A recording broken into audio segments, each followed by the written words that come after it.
because I wouldn't assemble the story that my past equals my future. The past only equals your future if you live there.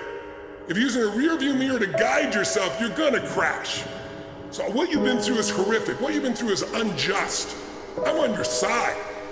But if you hang on to it, you have no future, and you have no one to blame but yourself. Free yourself from the chains of your past. In other words, the minute you begin to get external in your life, worrying about what other people think about you, right? You've lost all control, and it never fills you up. And people's admiration, people's gratitude towards you will never fill you up. It's your own inside. You have a lot of potential as a child, but none of that is capable of manifesting itself as freedom before you become disciplined. And discipline is a matter of the imposition of order, and the order is necessary, especially for people who are hopeless and nihilistic.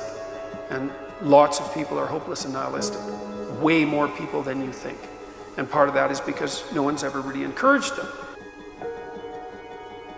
Your life, you're probably never going to exceed your identity. Your identity is the thoughts and concepts that you believe to hold really to be true about yourself. It is so easy to get lost in the day-to-day grind of what you do, what any of us do. If at the core driving you is a deep and unending why for what you're doing, you've got something. Now you've got a chance to transcend what you're doing. Because if you want joy, happiness, and freedom, and an extraordinary life, it will not come from blame. Never. There's no pride that comes from blame. That's why you need self-esteem. Self-esteem does not come from what people say about you.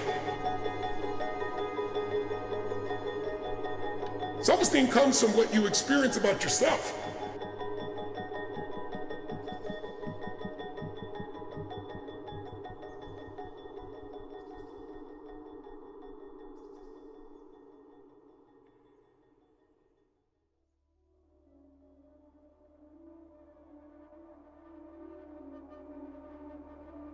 It's a complete dynamic dance between what the Vedic tradition would call fate and free will. So fate is what is already created for you, and a good example would be the place you were born, the type of family you grew up in, the socioeconomic background you had. It was already there when you walked into the world.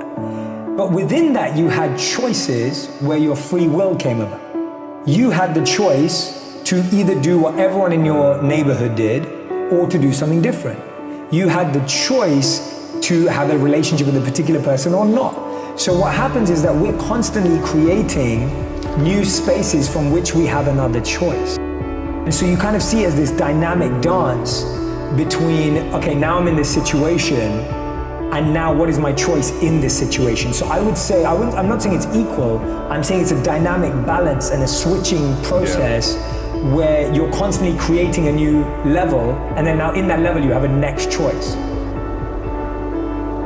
First, you're in service to something higher.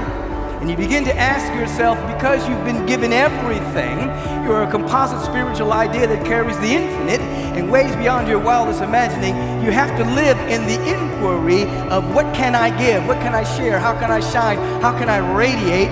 You have to give up the thought of what can I get from the world. The world has nothing for you at all. There is nothing the world has for you other than an opportunity for you to give, for you to share, for you to serve, for you to radiate, for you to activate your potential.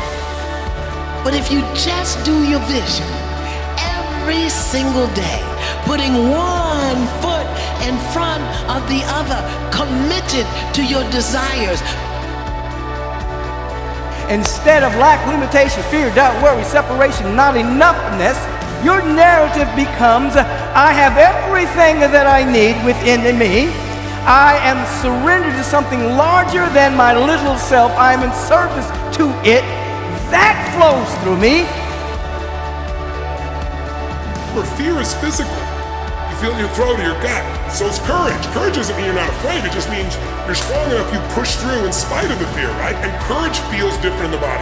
So when you go lift, or you go for a sprint, or a strong run, or you jump in that freezing water, when you push your mind to go beyond what's comfortable, you feel a strength inside you, and that strength will help you to change your body, your emotions, your relationships.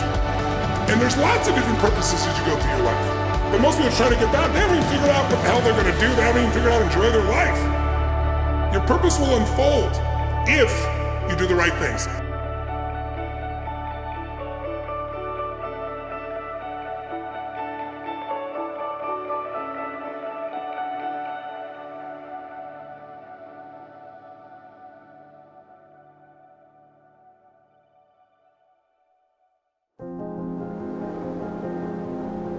It's a hard one for people because we grow up believing that we're not good enough and nothing is right. When you talk about loving yourself, a lot of people think that that's vanity. And if you can recognize that you are a being that has self-worth, if you can really recognize your own worth, then you start to treat yourself differently. And I think that's what's so very important about loving yourself, is you stop beating yourself up, you stop making yourself wrong, you stop talking about how awful you are, and you start to treat yourself with a certain amount of respect. And this makes an enormous difference because what you give out in life is what comes back to you. So if you're giving out a feeling of, I'm okay, I'm good enough as I am, and I am acceptable, and I love life, and I love me, and you start having gratitude for yourself and for life, then life treats you differently.